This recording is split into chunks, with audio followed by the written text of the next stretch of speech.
How's it going, everyone? I'm Johnny Beard, and welcome to episode 4 of the Streamer Stories podcast. With me, I'm Johnny Beard, and yes, we've got a guest today. His name is Synyster Graves. How are you doing, my sir? My sir? I'm good, thank you. I messed that up big time, but sorry, we'll go on with it. Yes, that's the beauty of it. It's all organic. Completely. I'm doing good, Johnny. Thank you for having me. Not at all, my dude. Not at all. So Synyster Graves, you are a Twitch streamer, but you're a YouTube. You don't stream on YouTube, do you? But you upload videos. I started with that, and then I kind of thought I'd give Twitch a go, and nearly a year later, still there. Goodness. So how long have you been streaming for? Not long. Not long. I think my first ever stream, which I was toying with it, was on YouTube. I think it was June last year, and that was because I hit 150 subs. So I thought, nice. I've got to do something special. So I thought I'd give it a go. And I didn't have the green screen setup I have now. It was literally an Xbox headset, a poker mat, which I'd pinned behind me because it was green, and because it wasn't very wide, I was kind of playing like this, like pinching my shoulders in, so I stayed within the green bit, and I did it for 30 minutes, and I was like, this is too stressful, I don't want to do this. And then I don't know what happened, but I just kind of ran with it, I guess is the best way of putting it. Is there any video evidence of this? Yeah, it's on my YouTube, the 150,000. It was on Street Fight. Well, I don't want to ruin the surprise that got behind it, but it was on Street Fighter Champion Edition on the Sega Mega Drive. I am looking for that, guys. I really hope you are as well. Please subscribe to him. Thank you. I put it out as a question on Twitter, and I said, right, you know what? To say thanks for 150 subs, I'm going to do something stupid. So I put a poll up. Who do you want me to play as? And I purposely put the players and characters and worst at to do on 7-star difficulty. I think Zangief won, and I'm not a Zangief player at all. But I think I beat one character and then just got smacked around the rest of the time, and then I ended the stream. That was my first ever proper stream. I mean, I'm talking where someone actually watched me. I mean, I dabbled with it on YouTube, and it was just 0 viewers, and I thought, you know what, I don't mind because I can say what I want.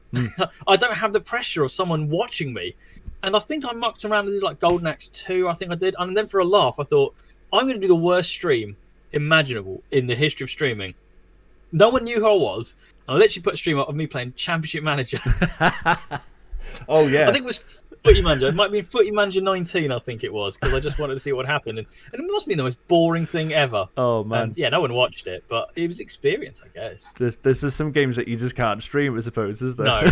And I would never... Doing what we do now, there's no damn way I'd be streaming Footy Manager. I just can't think of anything worse. That's amazing. That's amazing.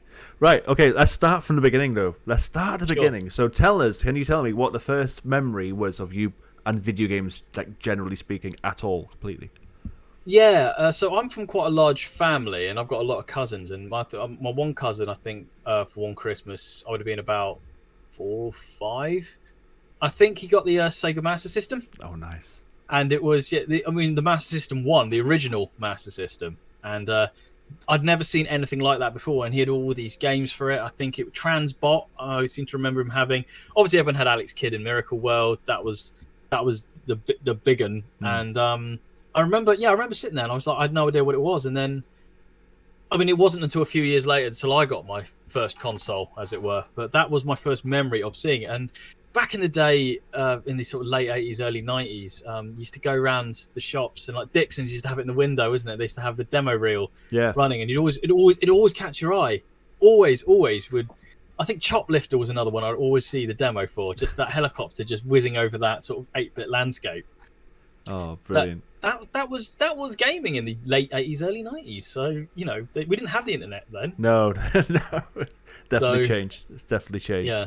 So that was not your console, though, was it? It was that was not my console, but I did get the very same. I got the Master System 2 when I was about 6 or 7, I believe I was. Oh, nice. The one with the Alex Kidd Miracle World built in, so if you didn't seat the cartridge properly, you used to play it. Right. And then if you don't want to play that, you pull it out, you blow in it, get your Q-tip out, run it over the cartridge.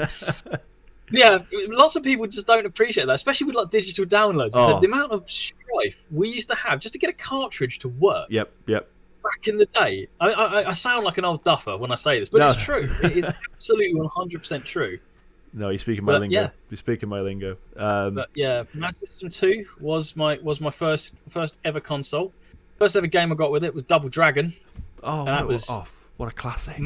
Magnificent. But Yes. which brings me to my first bit of props is so obviously you've seen me on Twitch. I play with the green screen. Yes. But what's behind the green screen? Well, I grabbed some props to help with today. Oh, nice. So nice. I found my original Game Boy. Hey, brick. Nice. The brick. Moving on from them, and this is what I do for lots of my YouTube content because I use a capture card. I still have a working Mega Drive 2 console. It's beautiful. I love it. I have to get one of those as well. And I don't care what anyone says. The six button control pad for the Mega Drive is the greatest control pad ever. It's great, isn't it? Felt so right. Yeah. No, for me it's that and the Xbox. That's probably like the Xbox 360 controller. But I mean, if we're looking at just the design, it is. I mean, this is the Xbox One now and the thing was, this one's different because the D-pad buttons are kind of at least linked together. Whereas the other ones, like if you look at the PlayStation 2, for example, the D-pad, they're all separate buttons. And as someone who likes fighting games like I do, that's a nightmare. That's an absolute nightmare because I can't play fighting games on an analog stick. I'm old school.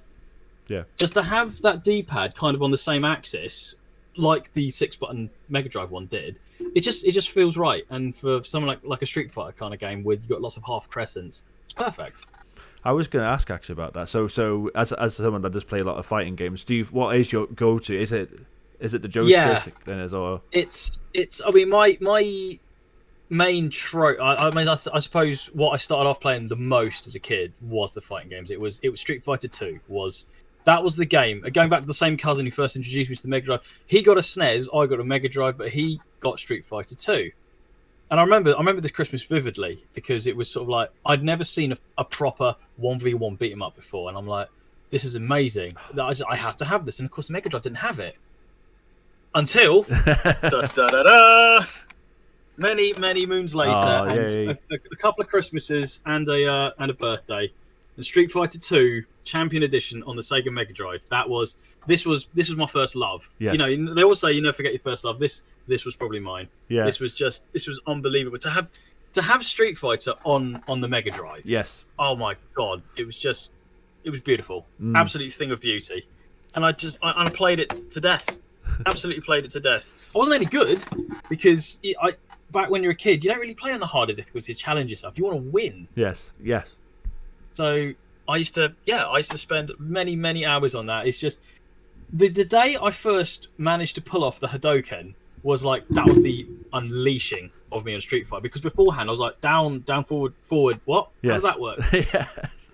Was Mortal Kombat had come out back in 1992, because of course Sub-Zero was just down forward, and you're like, and then you realise that's the same movement. Yes. Yes.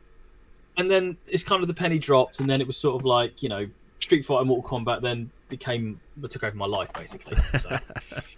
No, I've got that copy as well, but I don't have the box. I've only got the cartridge. Yeah, just seeing the artwork, it's such an amazing piece of artwork. It's a big manual. Yeah. Is it? The manual is huge. I've tried to keep it as nice as possible. Obviously, it's quite well read, but look how thick that is. Yeah. That's a beast.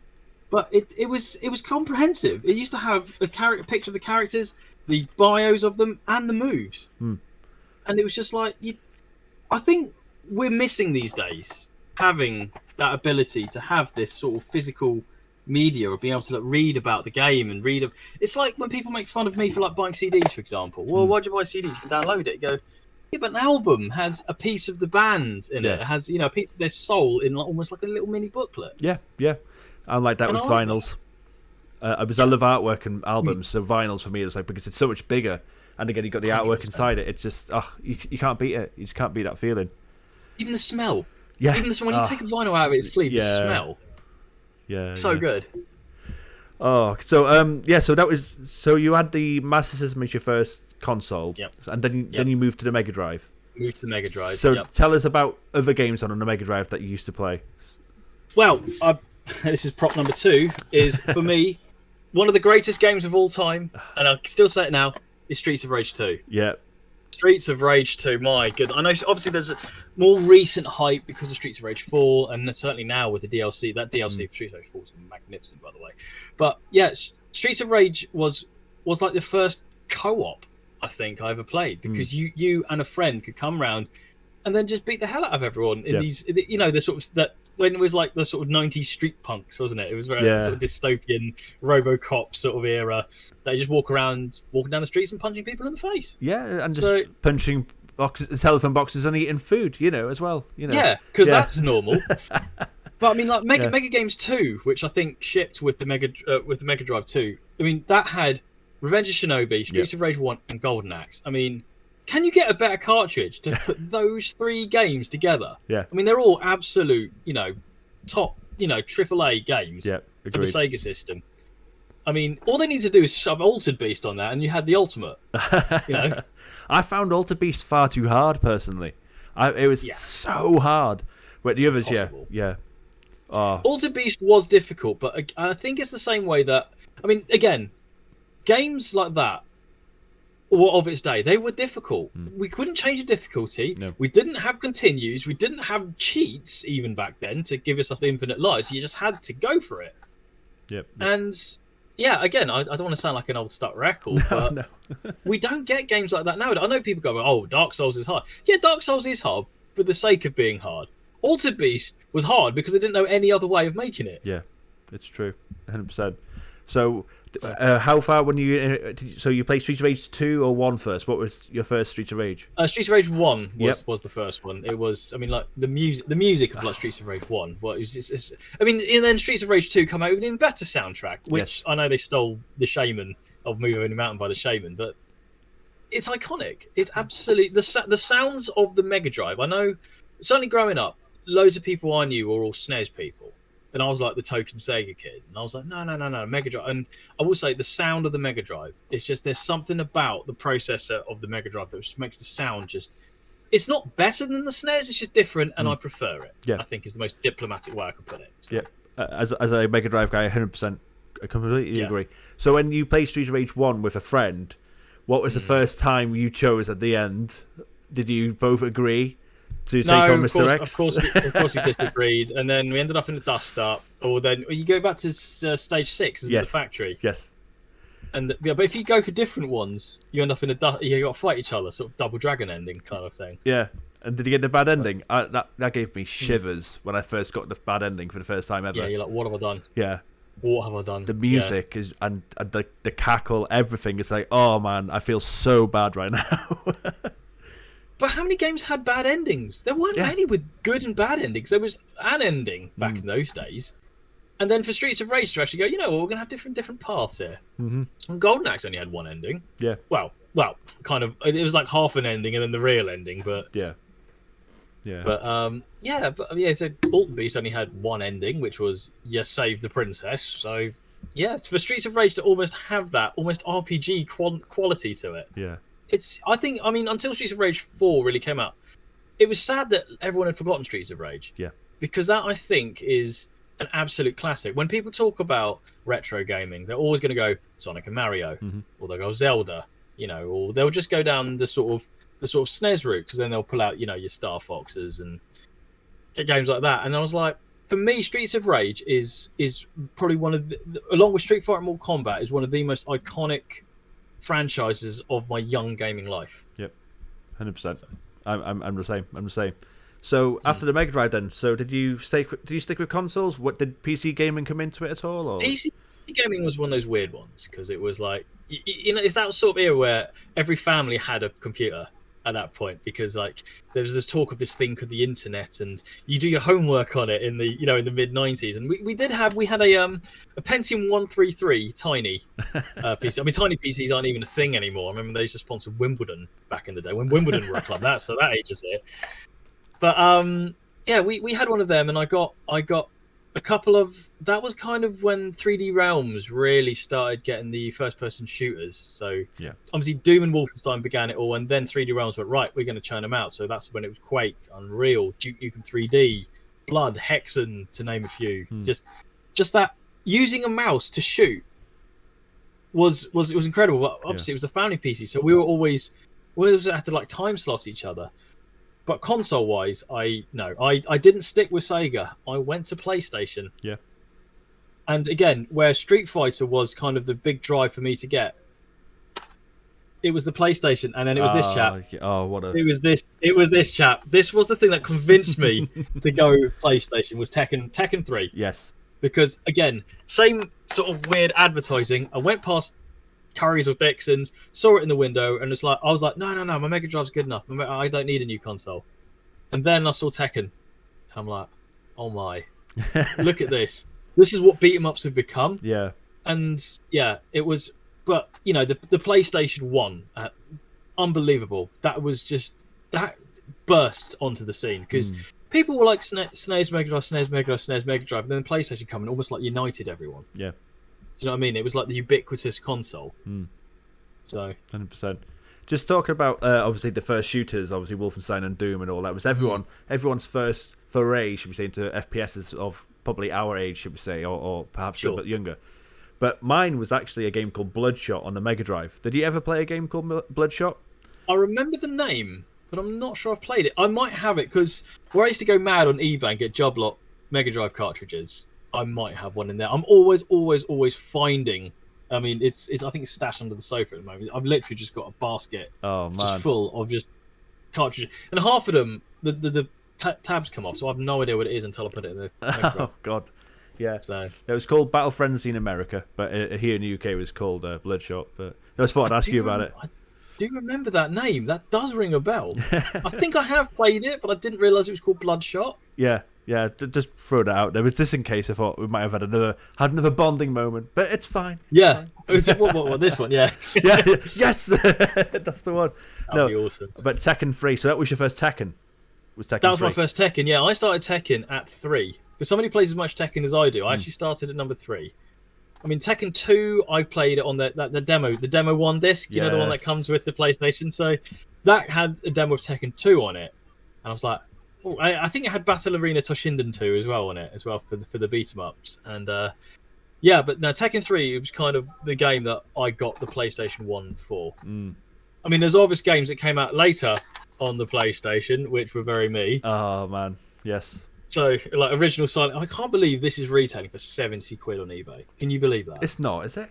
Apparently. Apparently, I know some people who are just absolute collectors. Yeah, the original Silent Hill on PlayStation 1, 70 quid they've seen it retailing. Oh, my word. That is crazy. I mean, I say, because I always say, well, I only paid half of that, but then again, I bought it in 1998. Yes. So who was your go-to in Tekken 3 initially? Because I'm sure over time it's changed, but... Yes, yeah, it was. I think I was the same with everyone. It was Law. Yeah. Everyone. Well, it was Bruce Lee basically. To have that, the sounds of Tekken 3 was nothing like I'd ever experienced before. And then, obviously, I mean, where Tekken had pulled out, I mean, Law was basically Bruce Lee. Lei Wulong was blatantly Jackie Chan. Yeah. To pull those two in, they were naturally growing up watching a lot of martial arts films. They were the two I gravitated to. But if I was to go play it now, it's Brian Fury. Brian, yes. I'm a Brian guy as well, definitely. A perfect mix of brutality and power. Yeah, 100%. My original go-to was that I'm similar in terms of... I mean, I did kind of play 2, but I played mostly 3. My go-to was Hwoarang at the beginning. Just for the kicks. Yeah, you can string it together, but when you get... Tekken's one of those ones. I mean, Torn Flesh Gaming and myself always have these conversations. We have something... We always talk about something what we call Tekken theory, which is you can go and bash buttons, but you're not going to get very far. Understanding how the game is played really will help you out, and just knowing the little nuances, that enables you to go for the really trickier characters like Yoshimitsu or King. Suddenly they make sense when you kind of understand how the game is played. Being in a 3D environment, Tekken 3 was the first proper 3D one because Tekken 2 was kind of 2.5D, wasn't it? You couldn't really sidestep. But when that sidestep came in, the defensive tactics changed completely. Yeah. Because like with King, you could sidestep and go straight into a powerbomb. And that wasn't like blocking, because with blocking, you sit there and you're turtling, you'd sit there tanking and you counterattack. With sidestepping, you basically could counterattack immediately. And what an incredible mechanic. And you look at gaming now, I mean, look at the iterations we have now with like Tekken 7, or what Soul Calibur 6 has become. That whole mechanic is still in place, and it's core of the game. Yeah. And that's brilliant. 100%. Yep. So you brought up Silent Hill, looking beautiful there in the corner. So was that your first foray into horror gaming? Or... Yeah, you know what? I'm always in my mind trying to remember if I play Silent Hill or Resident Evil first, and I can never remember.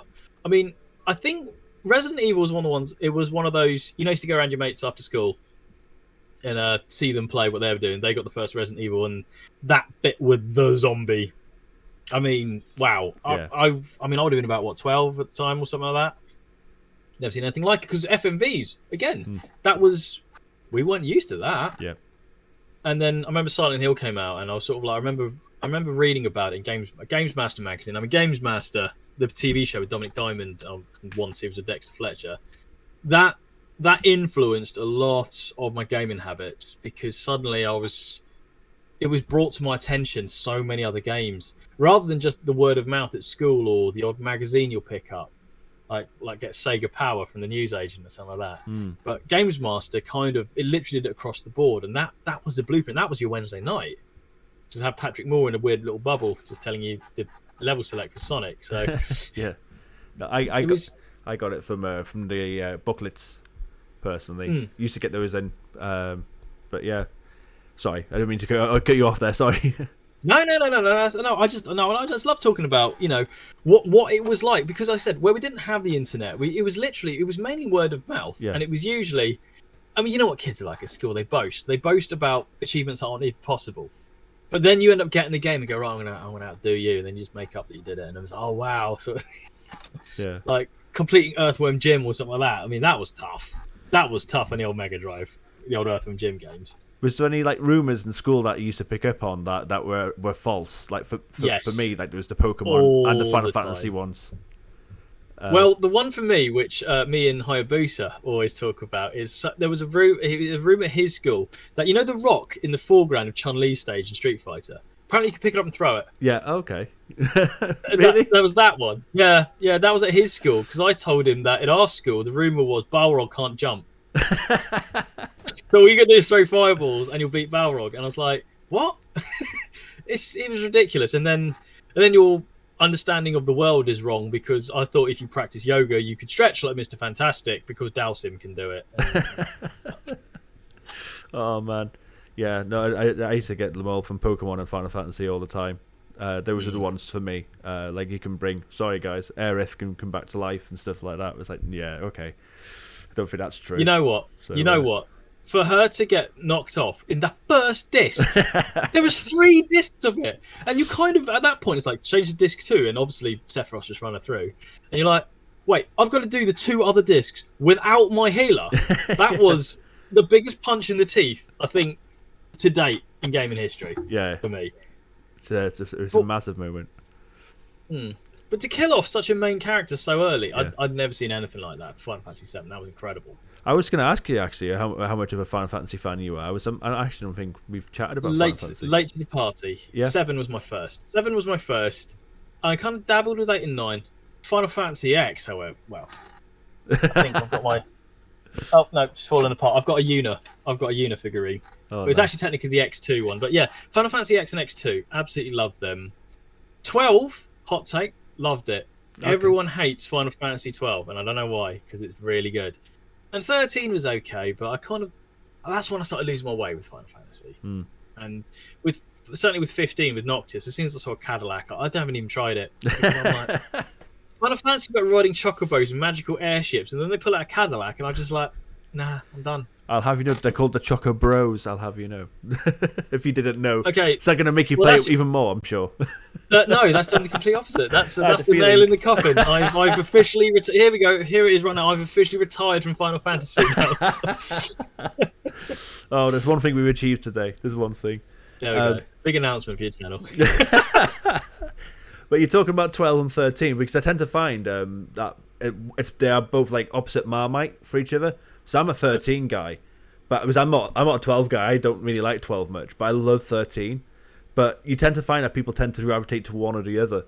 So, which is I'm one of those people who thinks, why can't you like both? I don't understand why you can't like both. I prefer 12, but doesn't mean I don't like 13. Yeah. The only thing I didn't like about 13 was the sort of, it was very corridors. It was almost called, dare I say, Call of Duty. You just sort of like go from here to here and fight things along the way. I'm like, whereas 12, you could just wander off. And I think wandering off, open world games of what they become now appeal to me. Yeah. Because I can wander off, but I wouldn't stream them. No way would I stream an open world game because I muck around too much. Yeah. Like what's entertaining about a guy not doing what he's supposed to do and just going to go see what's over here, and looking in bins the other end of the map? That's not an entertaining stream to me. So I'd never do it. So the way I played like a Fallout or an Elder Scrolls game, there's no way I stream it. Yeah, it's hard work, to be fair. I've thought about it, but I don't know if I will go ahead with it because, like you said, it's just too open world. There's a line, isn't there, with streaming? Yeah. So yes.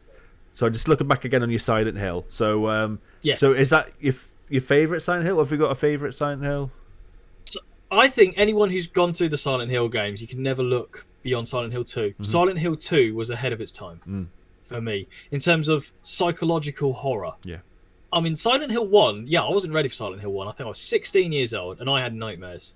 Like proper night terror nightmares. You in dreams waking up and your room is like corrugated iron and chain link fences, and it's horrible. Oh man. And then Silent Hill 2 just kind of just taps on that little nail in your head just that little bit harder. And I actually redid it on the remaster collection for the 360 not that long ago, and I completely forgot what absolute head that is. So you know what I mean? It messes with you in a way no other game I've ever found really does, because it's not just visual horror. And I think that's what Silent Hill has always done. I mean, I know the big drive, certainly online, is when is there going to be a remake of Silent Hill? Who's making a new Silent Hill? And I'm like, if you want it that badly, go back and revisit the original Silent Hills, because they have not... I mean, graphically, sure, Silent Hill 1 has not aged well, graphically. But the content, the themes of it, it's still up there as one of the best games ever created for me. Completely agree. So, if you had to choose your favourite video game of all time, what is it? Wow. And why? Wow. I hate this. I hate that. I hear that question a lot. Yeah. Do I have a favourite? A number one. I mean, I'd cheat and say Mega Games 2 cartridge because I just get 3 games for that. But I would cheat with that. But no, like I said, first love was Street Fighter Champion Edition. I mean, I'm not brilliant at it. I mean, if you were to like the way I play Mortal Kombat 11, I would say I'm a better Mortal Kombat 11 player than I ever was on Street Fighter Champion Edition. But it was something about it being the first. Yeah. And that's the thing that probably would edge it just above Streets of Rage 2 for me. So who would you play in Street Fighter? Actually, I don't think I've asked you that yet. Who would you go to, or who is your go-to? I'm one of those weird people who tries to be good at everyone. Yeah. But Ken Ryu, I'm competent with Ken and Ryu. I do like Bison. I love Bison. And yeah. I think Chun-Li was the other one I'd always go for. Basically, Chun-Li. And it's one of those weird ones where you revisit as an adult. Because as an adult, I found more of an affinity now with Blanca. Okay, yeah. And I don't know if it's just because the way my brain processes beat 'em ups now is different because I've experienced different things. I understand how it works. But yeah, no, Blanca, I've really picked him up in the last few months. No, that's interesting. No, I couldn't quite take to him. Yeah. But the thing was for me is when by the time Super Street Fighter came out, that is where my Street Fighter main came out. Because that's the irony for me is when people say who's your main, my main isn't in that one. My main came in the sequel after is Cammy. Right. I'm a Cammy player. So from Street Fighter, Super Street Fighter onwards, it'll be Cammy is the one I'm gunning for. Just making you mention Cammy. So what are your thoughts on the Street Fighter movie? What, the Kylie Minogue Cammy? Yes. Yikes. I mean, I could see what they were trying to do. And I think they kind of rushed it. I think if they hadn't basically built it solely to placate Jean-Claude Van Damme, I think it would have been good. Because if you look at like the Mortal Kombat movie, the one that came out this April, wow, incredible, amazing film, absolutely brilliant. That's how it could have been. So who knows? Who knows? There could be a Street Fighter movie in the future. Just won't revolve around a very talented but big-headed martial artist. So I know you've mentioned a few stories already, but is there like any other stories or like a favourite story of around gaming growing up that you can think of? I mean, as a kid, I was one of those kids who didn't have a lot of friends. I was indoors a lot. I was one of the, I'm not, everyone makes fun of me. I'm not one of those outdoor people sort of thing. You don't see me running or climbing or anything like that. But yeah, I was indoors playing a lot, but it was a lot by myself. I mean, in terms of a nice memory, bless it, my dad doesn't understand video games at all, but FIFA International Soccer, he'd always try and play with me. Excellent. It was one of those ones. Yeah, hold the controller. I mean, Streets of Rage didn't quite worked out, or Golden Axe, or certainly how to play it. But at least I suppose with a football game, because he liked football, he got a rough idea what he was doing, and it's just, it's my dad making an effort when I was 8. So that's a nice memory. In terms of a daft memory, my friend Dan, when he moved out of home, he took his Mega Drive to his digs with him.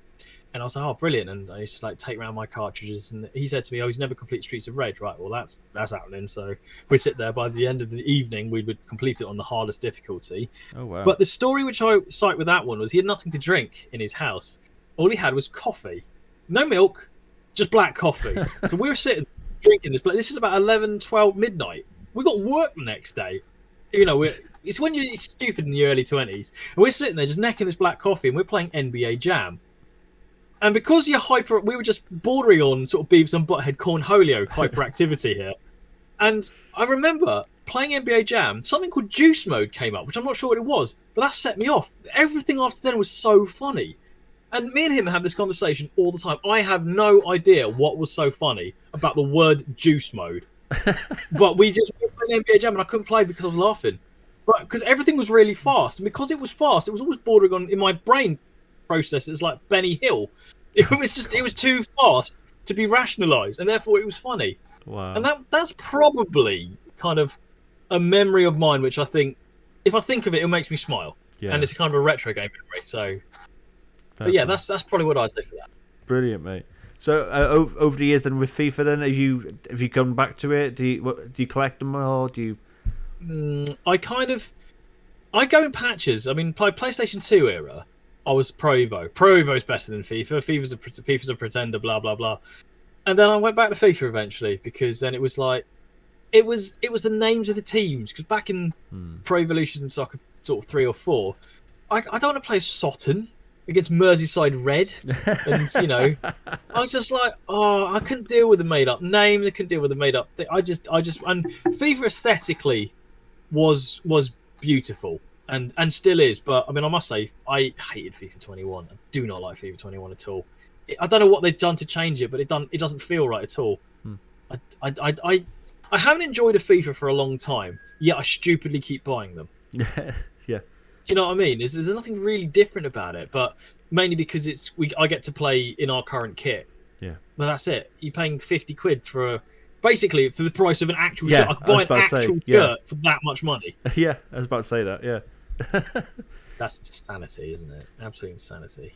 Yeah, I mean, I don't buy it every year. I buy the longest gap I've had actually was 4 years. So I had FIFA 16, then I bought FIFA 20, and because there was 4 years difference, there was actually a lot more different. Whereas I think if you buy it year upon year upon year, you don't notice it much. I think I did go 17, 18, 19 because of the journey, and when I heard the same people from BioWare who made Mass Effect had done it for FIFA, I'm like, wait, what? Mass Effect FIFA? I had to see what happens, and I was actually quite disappointed. Yeah. Because let's be honest, a 19-year-old is not going to play for 4 clubs. No, all either in the Premier League, La Liga, or the American league he goes to, and I was just like, it just became a bit ridiculous, and it kind of, I think the idea was a good idea, but in reality, it didn't really work. No. Okay, so did you play a lot of games on your own? Compared to I know you touched upon playing, but predominantly you played on your own. It was predominantly on my own, but when you used to go around mates' houses and there was a lot of you, certainly by the time the old so the Mega Drive of course had the 4-way play, the one at the front. Yes. And I mean my cousins used to make me play Madden with them. I don't understand American football. I just used to run. But I mean FIFA, the FIFA International Soccer was the old FIFA of EA 4-way play. That was good fun, but it's the multi-tap for the PlayStation 1, which the L-shaped one, and it was Quake 2. That was the one that when we had mates round, we'd all hunker around and play Quake 2. And that was with a split screen multiplayer. We'd spent hours on that, absolute hours. And I regret nothing. It was so good, and it's still good now. When I played it the other day, it's still good. So because that was the Quake 2 was pretty much the pre-Halo, really, wasn't it? Yeah. Because everyone was like Halo mad when that came out, but it was done before. Yeah, exactly. Because there was I remember the first two Quakes, and then there was Unreal came out, and then Unreal Tournament, and Unreal Tournament. I spent a lot of time on Unreal Tournament. That was good. That was really good. Then. That's where the whole headshot monster kill came from, wasn't it? It was Unreal. So, what are you playing at the moment? What games are you playing right now? To be honest, my habits off stream are very different to my ones on stream. But the only one that crosses over is my final little prop here, of course, is Mortal Kombat 11. I mean, suppose it's one of those weird ones. If I'm known for something, at least it's Mortal Kombat 11. I love it's the best beat 'em up I've ever played. It's the best beat 'em up out there because. If you look at, how far they've come, Street Fighter's only up to 5, yet Mortal Kombat's up to 11, and Tekken's up to 7, Soul Calibur's up to 6. Mortal Kombat has stayed consistently up there. And the old debate, which I always get pulled into, is Street Fighter or Mortal Kombat. If I was to say retro is Street Fighter, modern day, Mortal Kombat through a country mile. And I love 11. There's so much to do in it. There's just so much to... Because, again, I try and master every character, but with the towers, they're always changing. Of course, then you got online. If you really want to play against some sweaty tryhard, then yeah, go for it, go online. But I've got a lot of friends who I play with. So, like Torn Flesh, I play a lot Mortal Kombat with. I play with Taff, quite often, Taff 1980. I play with him quite often on Mortal Kombat. But Mortal Kombat 11's got crossplay. So all my friends on PS4 bring into the end. Stream wise, we managed to get 6 of us in one stream once. Oh, nice! We literally do a round robin on Mortal Kombat, but we couldn't do the King of the Hill because they didn't have it on crossplay. So I had to take on every one of my guests. I had 5 guests on my stream. I was knackered at the end. So by the end, I was losing all the matches because my concentration had gone. And I wear that silly contact lens on the stream. So that's amazing. I was knackered. Absolutely, I just lost my concentration. But yeah, Streets of Rage 4 at the moment I'm playing a lot of at the moment because it's good. The survival mode is good to just pick up, put down. Last weekend we all had the Back for Blood games. Yeah, it's where it takes my fancy. I think Fallout 4 is kind of the guilty pleasure. I want to play something, I don't know what, but I don't want to be constrained by a storyline. Where I completed it, I just you can continue to wander off. You go, there's some bandits there, I'm going to shoot. Yeah, no, it's true. What I was going to say was about fighting games is what are your thoughts on fighting games now generally compared to what they were like in the 90s? Because there's a lot of upset, should we say, with fighting games at the moment because there's a lot of microtransactions and stuff like that. What are your thoughts on that? Yeah, I can't comment on Street Fighter 5, and this is my biggest bugbear because Street Fighter 5 annexed off the Xbox players. Us on Xbox were not allowed to even play it because they decided to make it PlayStation exclusive and then available on Steam. And that when you make a business decision that doesn't really have the fans in mind, that is only deserving of my contempt, which is hence my other massive defection over to I'm a Mortal Kombat guy or I'm a Tekken guy. Street Fighter was my first love, and it's kind of like you feel cheated on because it's now it's almost like that the franchise Street Fighter has told me I've outgrown you, I don't need you anymore. You may have bought an Xbox, fine. He goes, we don't need you anymore, and that hurt.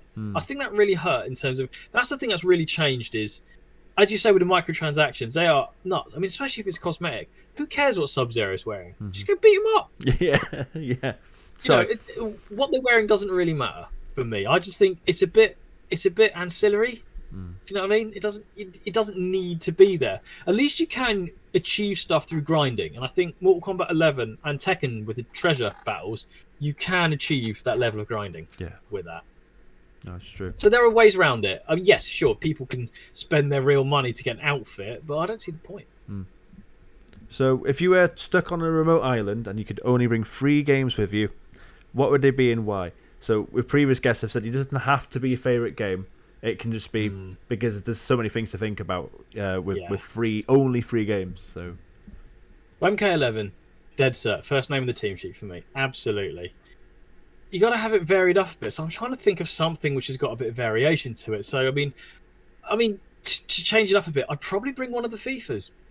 Just because it's different, because it's different to what I normally do. So I'll probably bring a FIFA. So not FIFA 21. The last good one I played was probably 19. Yeah, I'll go with FIFA 19, Mortal Kombat 11, and as for mentioned, because I can fall into a big hole and lose myself, Fallout 4. That's a solid 3. Because Fallout 4 is huge, and I don't think you can ever truly explore the whole of Fallout 4. You always find something that's amazing, and Fallout 4 is one of those games where attention to detail is a real big part of it, and you always find something that surprises you in it. I mean, certainly with the ambience, I love the sort of 60s music they just throw out in Fallout. I absolutely love it. It's just such a good feel to the game, and it's just a game you can literally just keep doing it different ways because it's never ending. Did you play much Fallout 3 in New Vegas? I did play 3. I did play New Vegas. I did like both of them. Again, it's a bit weird that people who tend to like Fallout 4 don't tend to like. They kind of poo-poo Fallout 3 New Vegas, and then people who like 3 New Vegas say, "Well, Fallout 4 it wasn't true to the source material." I don't know why you can't like all of them. I literally like all 3 of those titles. Yeah. I just haven't played 76 because I don't want to pay real money to play a game I enjoy. No, completely understandable. So I know we've kind of touched upon it already. So what made you think about streaming? So I know you mentioned 150 subs, but even before that, okay, let's go back one step further then in terms of streaming. Then, so what made you think about having a YouTube channel? I actually started YouTube not to do gaming at all. YouTube was a way of me detailing my progress as I was teaching myself sleight of hand. Right. So I was teaching myself magic. I'm an anxiety sufferer, and the way I dealt with it was I started teaching, hence all the playing cards. I started teaching myself magic. It's just something I just needed something away from screens, away from blue light. So I got these magic books, and I thought I'd teach myself. And then I came across a lot of YouTubers who do magic tutorials, and then it kind of dropped in my head once to go, well, why can't I do that? So I thought if I kind of catalogue how I'm getting along, I could just see how I'm getting on. And then one thing led to another, and it was sort of like I just thought me and my friend used to just put a camera in front of the TV about 10 years ago. I had a YouTube channel then, and we kind of just wanted to be angry video game nerds. So we weren't on the TV. You just heard our voices because it was like a sort of digital camera in a mic stand pointed at the TV of us playing Mega Drive, and we'd get mad for the hell of it. And I remember looking at them, and I really cringed. I was like, "Oh, this is terrible. Get these off the internet now. That's not me anymore." And I thought, well, why don't I do it as I am now? And that's how the whole me started doing the retro games on YouTube kind of started. And then I was like, well, I don't just play retro games. I play modern games. So I started doing them as well. And then YouTube kind of got a bit more momentum for me. And then to basically to segue into how I started on Twitch, I ended up finding some other content creators. I literally bumped into them, and we ended up joining these groups of communities and stuff like that. And this was totally foreign to me. 18 months ago, this whole concept of communities helping each other get better and support each other, that was so foreign to me. And unfortunately, there's so much. There's a lot of people out there who are totally in it for themselves. Yeah. You know, I'm not here to trash other creators, but there's a lot of deception under the pretense of support. Yeah, agreed. And me and a couple of friends, we came foul of that, but we're the friends who kind of stuck together as we kind of leapfrog through these groups. And then, because we were all sort of like, should we stream? Well, one of us streamed. Yeah, okay, well, if he can do it, well, we'll give it a go. And that's kind of where it spiraled out of control. Yeah. And that's how we ended up on the Twitch webs, as I always say, to kind of together. Most of us are still together. I mean, as you know, some people, they get a bit ambitious, let's say, is the politest way I can put it. Sure. And you end up parting ways because they just use people because they have no interest in helping anyone but themselves. But yeah, that strives me to be a better streamer, to be a better content creator. Because everyone's an example. It's not always a good example. Yeah, I mean, but you have got the solidarity between yourself. So you've got a Discord, haven't you? So yeah, my Discord's a funny one because I don't like talking about myself normally. I don't know why I'm doing a podcast talking about myself. I'm aware of the glaring irony there, but I was having a chat with a couple of my friends, and it was sort of like, it seems like a normal part of a streamer's lifespan that at some point you are going to create a Discord. And I was dead against it because there was a couple of Discords that I'd gone into for streamers that I followed, and I just found it incredibly egotistical. It was just absolute. It was a temple of narcissism, and I'm like, I do not want that. I do not want people to come in and I sit there and just broadcast how great I am, and the only things that only I'm interested in. And I was like, no, I will not have a Discord. And then we got talking, and I thought, you know what, I'll make a Discord sort of thing. I was running with a team of content creators at the time, and unfortunately, schisms happen. We split. So the ones who were in the center of I was smack bang in the center of the furore. I'm not going to go into this, but the people who basically came with me joined in this Discord, and I was like, I don't want to make this about me. I want this to make us. So the Discord that I'm in is basically almost like a space for my friends to have their communities in it. We're like in little bubbles within the same Discord. Yeah. So it's got myself, it's got Tornflesh Gaming, it's got CJ Verse, it's got Ashen Crowler, it's got that horror game guy, and it's got Cinematic M or Megan. So we've each got our own sections, and where I'm an IT admin in the real world, we created it so each of the different communities have different permissions. So if you follow one of us, we enable that permission, and then kind of that part of the Discord opens up for each of it. So there's some people who come into who like it in like my section, they won't know the other guys. But this is, I kind of tried to. There is a no man's land, a central forum part of that Discord where it's sort of like, look, there's other people here. Go check them out. This is what my philosophy of being a part of a supportive community is actually supporting people. I don't like this culture that we find ourselves in, where people will join a Discord, not say anything, and then promote themselves. And it's the same names you see coming up and go, you have literally spoken to no one in 5 months, but all I've seen is I'm going live, I'm going live. And I'm like, that's not what we're about. I mean, I just think it's rude at the end of the day. It's just, there's no manners in that. It's being part of community. It's certainly with the being in lockdown, this became our pub. You know, we do have like an open chat channel within that Discord that did become the Friday night drinking session. There's been several sessions in there involving mass consumptions of alcohol. If you ask any of my guys, there was that time I drank too much whiskey and fell asleep on the stairs, and Torn had to kick me out of the Discord because he was like, he's not coming back. That's amazing. We just had some new carpet laid at the time, and I'd literally crawled up the stairs to be sick, and I'd fallen asleep. Oh no, you didn't go sick on the new carpet, did you? No, I hadn't, luckily. But the carpet was so soft. It was just, I was like, oh, this is really comfy. And next thing I know, I've woken up at 7 o'clock in the morning and I'm looking at the ceiling of the landing. I was like, how did I get here? Speaking of smells, new carpet smell. but this is what we had. We have this whole thing. We just literally just hang out.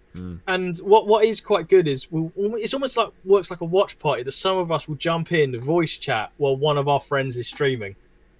That usually that usually means coordinating, winding them up. But that's half the fun, you know. I've always maintained the philosophy: it's friends first, content second. Yeah. You know, the real reason that I do this is to make connections with people, to make friends, because I could not stream, and those people who are still my friends in the day are the ones who. That is why I did this. That opened the door for me to become friends with people, and I think a lot of people have kind of lost their way with that. I think Twitch can turn people into a business, and I'm not about that. No, that's all. So, what was your first stream like?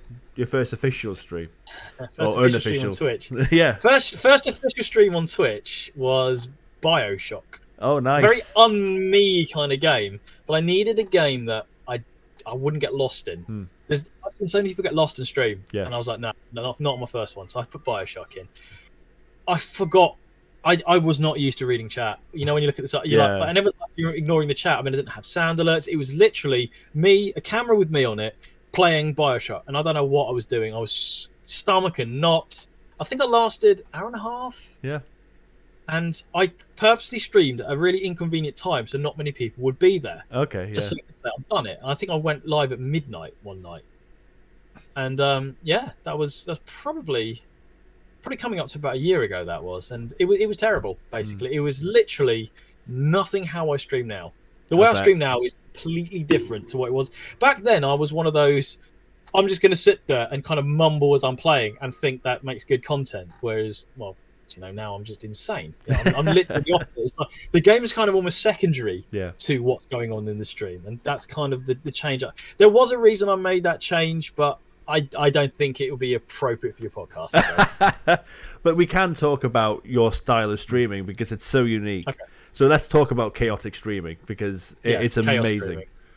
Hashtag chaos stream. Yes. So a chaos stream was some bonkers concept me and Tornflesh had one night. We were just chatting, and we'd basically worked out. To wind it back a bit, there was the nutty idea that I came up, which I'd never seen before. You may have seen it on my stream. Is the banishment. So the banishment, I literally had trouble sleeping one night, and I thought, how funny! And there was a meme which was going around in my head, which was the those Austrian chaps doing the forest. Yeah, that was just one of those old memes that always made me laugh. And I sat there and I was lying in bed and I thought, wouldn't it be funny if someone can redeem something in my stream which kicks me off my stream and replaces me with the German forest elves? And I just ran with it. So I've got 3 banishers in my stream, and that's how it started. And then a couple of my friends were like, "Oh, can we have a banish?" And I said, "Sure." So we kind of worked together. Torn's got a banish, Scaredy Matt's got a banish, Harry Stevens had a banish when he was streaming, and I thought, "Oh, hang on, that's quite a good idea." That, I mean, I'm not one of those. Oh, this is my idea, you can't have it. But, it was an idea, and then Torn and I thought we'd basically take it up another level, because when we discovered that we could get trigger fire working on Streamlabs, you don't even need me to set off the silliness. The user can do it themselves with channel redemptions, but we also did it with the exclamation mark commands. Mm-hmm.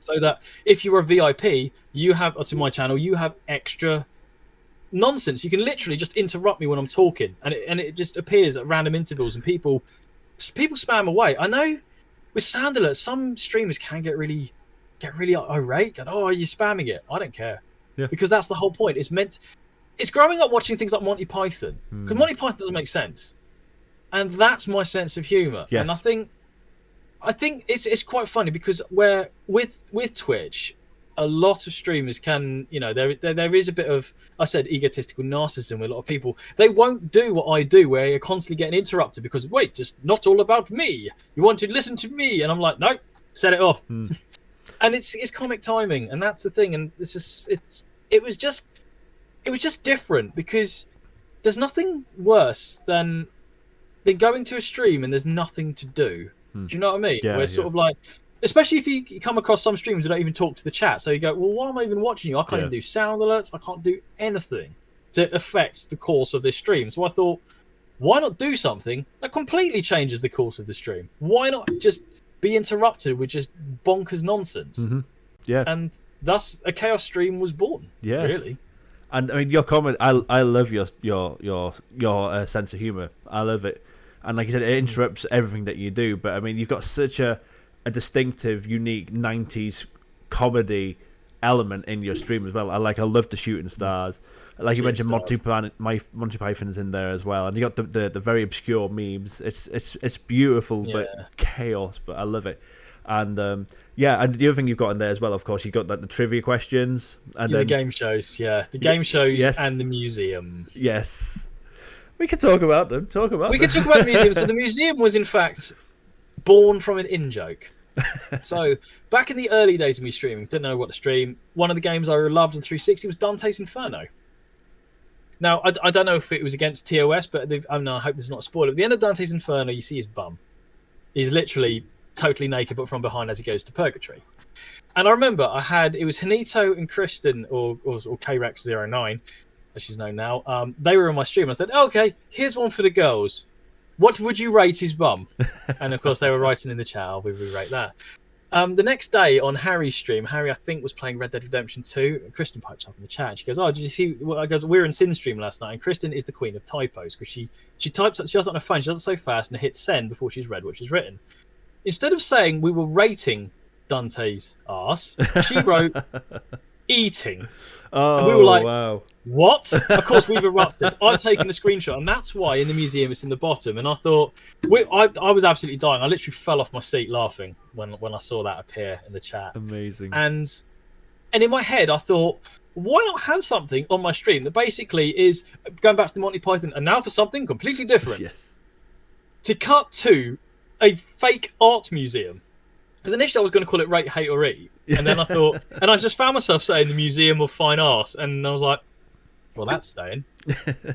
I mean, and after then that's just become a staple of the show. I mean, as you may be aware, that has got me in hot water with Twitch before. Yes, I know it has, yes. So oh, man. I still debate that, because again, it's a video game character. It's not against their TOS, but they didn't want to listen to me. But yeah, makes me the bad boy Twitch, doesn't it? Yeah. We rebel you. Yeah, absolutely. But again, so that was born. The museum was totally born out of an in-joke, and it literally spiraled into, something I've got to be known for, which is beautiful. I mean, Wolfgrim always says to me, the best humor is organic. Yes. And I couldn't agree more. And that was 100% organic. It wasn't contrived. It wasn't set up. It literally came along one day and never left. And the same with the other two game shows that we did. One was just sarcasm, and the other one was, again, it was having a conversation with, I can't remember what it was. I think it might have been Torn. And we were just talking about Street Fighter, and we were talking about the Zangief spinning pile driver. And he says, spinning pile driver sounds like it could be an Urban Dictionary. And I'm like, huh. Yeah. Huh. And then with my love of game shows, we then made the Gaming or Urban Dictionary game show, was born literally from a throwaway conversation. That's amazing. I love the fact that a lot of these moments have happened organically, like you said. It's crazy. It's amazing. So do you have any favourite stream memories over the last few months? Yeah, I mean, the Saturday Mortal Kombat streams, which I mentioned earlier, where we had 6 of us all fighting on MK11. Well, all fighting me on MK11. That was good fun, because it was the vibe we actually created for it was what I wanted, which was, back in the days, there used to be like a Mortal Kombat 2 cabinet, 2 of you mates be fighting, the rest of you standing around just talking nonsense, just talking absolute garbage, making fun of each other, occasionally commenting on what was happening on the screen, but by and large just winding each other up. That's kind of what we created. That's when we made, I think it was more, we called it Mortal Kombat a Day, because it was on the Yeah. And I loved them. I really enjoyed it, because I get to have all my friends in one place. We get to play Mortal Kombat 11, which is a game I absolutely love, and I used to go whole hog with it. I used to create video promos to say we are playing. So, and I used to try and make it like a movie trailer. So like 45 seconds of just get your damn attention, because we already had the music. Mortal Kombat movie was coming out, so the interest was there. Yeah. And we thought, we got to capitalize on the fact that people are now caring about Mortal Kombat. People are like, oh, you know what, I do quite like Mortal Kombat. We will get a bit more enthusiasm for it. Yeah. And that's exactly what we got out of it. And yeah, I love doing Mortal Kombat 11, but the problem was corralling that many streamers with their own schedules to converge on one place. It got very stressful. Yeah. And I got the Sub-Zero yip. Sub-Zero is my main in Mortal Kombat. I've lost the ability to play Sub-Zero on stream. No. You know Simone Biles in the Olympics, that she had the twisties, that she loses her orientation midair. Yeah. I've got that on stream playing a Sub-Zero. That's crazy. I can't play as him. No. I've totally 100% defected. I'm a Sindel player now. Sindel and Kitana are my main 2 now. I've actually, I mean, look at my artwork for my brand. It's based on Sub-Zero, and I can't play it. I'm in a weird rut with him at the moment. Oh man, I'll come out of it one day. You will, and then you win a bronze medal. I need to retrain. That's what I need to do. So, just finally, then. So, what would you give any advice to anyone that would consider streaming? Any positive, negative feelings or thoughts about streaming? So it's overall positive. It's basically, if you love playing games and you love chatting with people, streaming is a good home for you, because you can build not necessarily communities. You can build friendships with people, like-minded people. Collabing is one of the most wonderful things you can do when you have two streamers whose communities don't really cross over, and then they collab. That's that unification of communities. I think that's one of the nice sides of Twitch. Yes. I mean, I think the best advice I can give is you've got to look out for number one, but don't step on your friends, because I am under no illusion. I am where I am today because of those around me who helped me get where I am, who helped me, gave me the encouragement. They were always there for me in my streams. They helped me because they were there, they helped me get affiliate. And I think the core thing, which I still stick to with now, and I even write at the end of my stream, is never forget where you come from. Because I think, unfortunately, on this content creation journey, I've come across a lot of people who forgot where they came from. They got big-headed. They thought they're all that. I mean, I got blocked from one guy's stream. I got blocked from one guy who I've got the 10K bit badge on his channel, and he's blocked me because I wouldn't give him bits anymore. And that's an example of somebody who forgot where they came from. That's the sort of person to avoid on Twitch. Yeah. Because if you've got a good group around you, like you have, I have, it's fun. And I think starting off, it is daunting, it is difficult, but if you have the right people around you, you can make it happen. Yeah. And why not? And the most important thing is, why not? What is stopping you? Yeah. Is the best way. If someone says, "Oh, well, I'm not sure about going into streaming," go, well, if you've got a mic, you've got a camera, you've got a game you can play, and you've got a relatively half-decent computer, why not? You can always try. If you don't like it, don't do it again. Yeah. Fantastic. So. Spot on, mate. That's it. That's really it. Thank you so much, Sin, for joining us. It's been an amazing chat. Johnny, thank you so much for the invite, and I've thoroughly enjoyed this. I love having a chat with yourself anyway. Yeah, so. it's always great having chats with you. And please check out Synyster Graves. He's on Twitch. He's on YouTube. But he's on a lot of socials. He's got his own Discord. He's an amazing streamer. Very, very unique in his ways, and this comedy is off the charts. If you love 90s British comedy, I love him. I absolutely love this guy. So please give him a follow. But that's it. Thank you so much, guys. Thank you, man. All the best. Thank you. Take care.